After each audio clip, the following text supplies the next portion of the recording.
Well, my hair is really red now. I'm working on that. It keeps getting crazy red, and then it's been raining all day, so it's really frizzy. But who cares about my hair? Let's talk about the fact that it is New Year's Eve. I'm in the house all alone, and you can see all I do is work on everything for the case to, try my best in any way to get my son back. Nothing else even matters. The fact that I've spent 12 years now of my life with a man who domestically abused me in every single way you can possibly think of. Financially, psychologically, verbally. His mother did it. His brother did it. They all ganged up on me all the time. Like, I was just a stupid white American. What do I know? And I may not know a ton, but I know some stuff. And what I do know is that love is not control, love is freedom. And if you really love something and you set it free, they'll come back to you. And so, no matter how hard it is for me that I cannot even talk to my son on the phone, I can't see him at his school. I missed his Christmas pageant at school, and I'm really tired. I mean, look at my eyes. I'm super tired of fighting the good fight and feeling like I have to save everybody else, and there's nobody here for me. It's just how it always is. And in this new year, in 2019, I'm not going to make any resolutions or promises, but I am going to say this. I've always been a super giving person to everybody in my life.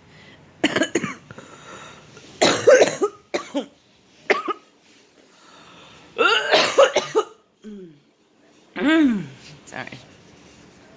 I have an upper respiratory infection, went from bronchitis to this, but anyhow.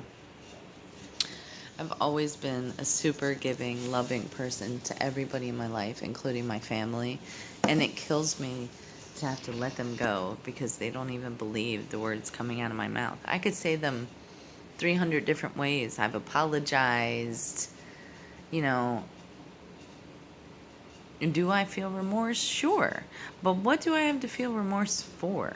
Helping my sister's child when her child was sick and her knowing about it 4 years ago, I don't feel remorse about that. I have given nothing but myself to my entire family my whole life.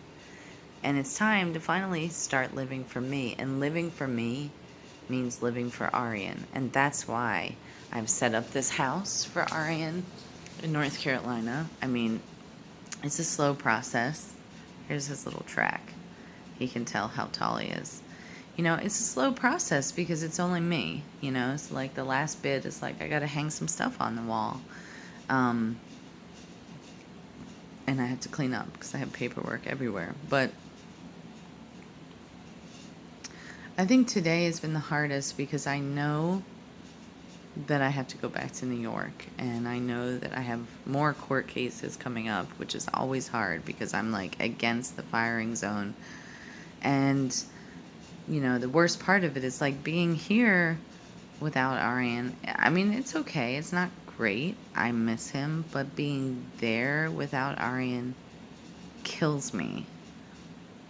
And I'm going to be working in our neighborhood, like close to a school, and I can't even, I stay 5 blocks away from our house and the school completely because I don't want someone to misconstrue evidence like they already have done.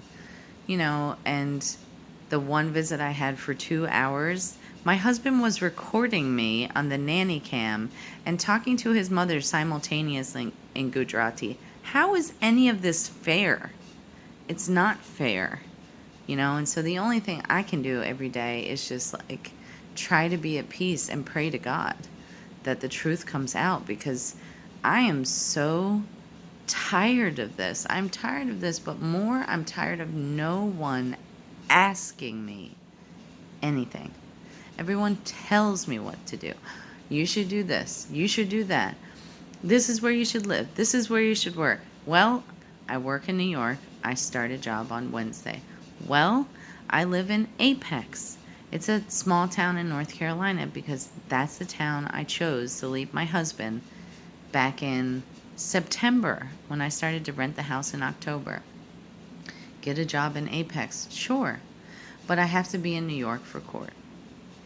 Bottom line is this: my son is the only thing in the world that matters to me. So for everyone else to have their ideas of what my life is, this is it. This is what my life is. I'm alone. Thank God I'm in a warm house that I rent. Alone. I don't have somebody out there that is rooting for me, that is just like, hey, come live at my house. Not even my own family. And now my own father won't even let me visit him. But yet, my neighbor, my preacher neighbor from a long time ago who I talked to for counseling was like, you need to call your father and ask him to live there. If I can't even go to Florida and visit him for a couple days, how do you think I'm going to ask him to live in his home? Let me tell you, this is beyond the Job situation. Like, God has literally stripped me of everything in my life. And yet still, I'm thankful and I'm hopeful because I'm just praying to God that the justice system is going to see right through this whole ruse that my husband's criminal lawyer has created, that my family has created, that my husband has created, just once again to not support me and be against me. So, hello, New Year in 2019. This is what I have to say to everyone and to the new year that is coming. If you don't love me, that's fine. I don't need you to. I love me. If you don't love my son or the way I parent, that's fine. I don't need you to. I love my son and I love the way I parent because I do what's right for him. If you want to stand with my husband, a man that has straight up and down every which way, including telling me, do you want to know why I talk to you like a dog? Because you are a dog. You're fat. You're ugly. You're lazy. You can't keep a job. Your family doesn't like you. You have no friends. Well, guess what, sweetheart? I have me. And soon enough, one way or another, I will have Aryan. And this is what I want you all to know in my walk and my journey. Don't give up.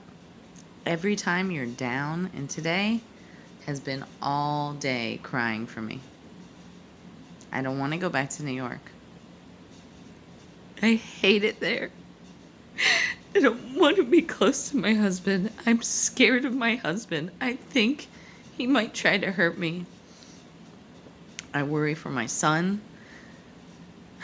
how he feels mentally. Like, what do they tell him when they ask, where's mommy? What did they say?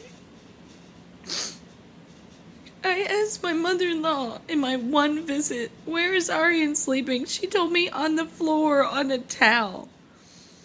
I asked Aryan, what do you eat for dinner? He said cookies. And he's just sitting there watching TV doing nothing. And this is what she's always done. And it's not love. None of it is love.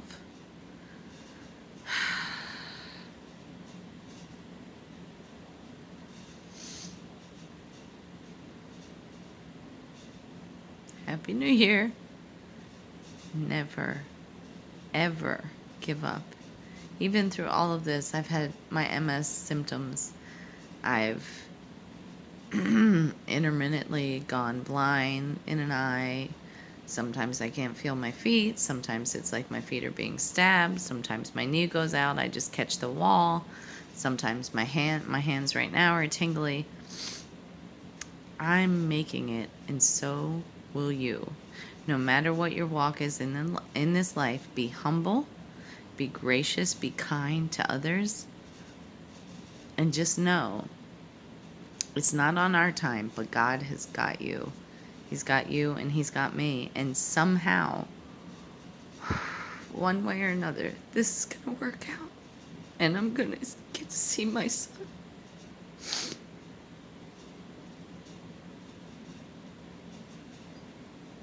And it's a new year, guys. So don't give up on you. Because I won't.